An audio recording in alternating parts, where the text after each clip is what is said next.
Hello hi welcome back to our channel. So today vlog అయితే చూసేయండి. ముందుగా అయితే అందరికీ హ్యాపీ మదర్స్ డే అండి.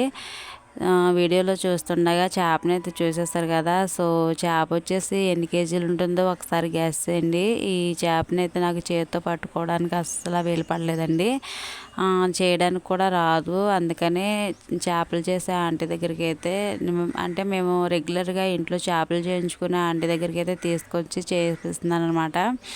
సో తనైతే చాలా అంటే చాలా ఈజీగా అయితే చేసేసిందండి.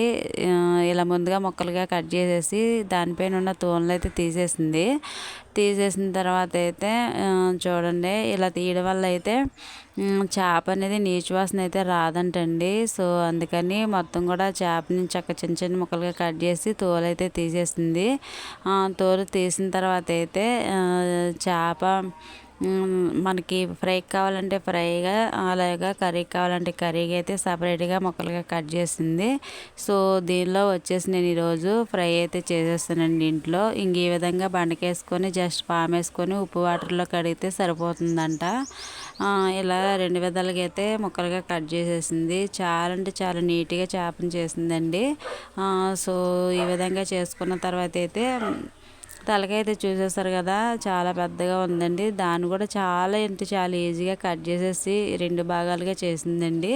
ఇప్పుడు మనం వచ్చేసి దీన్ని కర్రీకి కావాలంటే కర్రీకి, లేకపోతే ఫ్రైకి కావాలంటే ఫ్రైగా కట్ చేసుకొని స్టోర్ చేసుకుంటే, ఫిష్ కటింగ్ అయితే ఎలా ఉందండి, చాలా అంటే చాలా నీట్గా చేసేసింది. ఇదిగో చూసారు కదా, ఈ విధంగా అయితే చేసుకున్న తర్వాత అయితే నేను ఫ్రైకి కట్ చేయించిన పీసులతో అయితే ఈరోజు ఫ్రై అయితే చేసేసానండి. ఈ విధంగా అయితే ఫ్రై చేసుకుంటే టేస్ట్ అనేది చాలా అంటే చాలా బాగుంటుంది.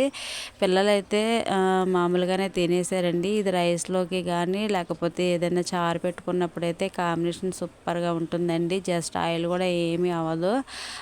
ఈ విధంగా అయితే ఒక్కసారి ట్రై చేసేయండి. టేస్ట్ సూపర్ అంటే సూపర్ అనమాట. పచ్చిపులుసు అంటే వంకాయ పచ్చిపులుసులోకి అయితే సూపర్ కాంబినేషన్ అండి. వీడియోగా నచ్చినట్లయితే మీరు ట్రై చేయండి.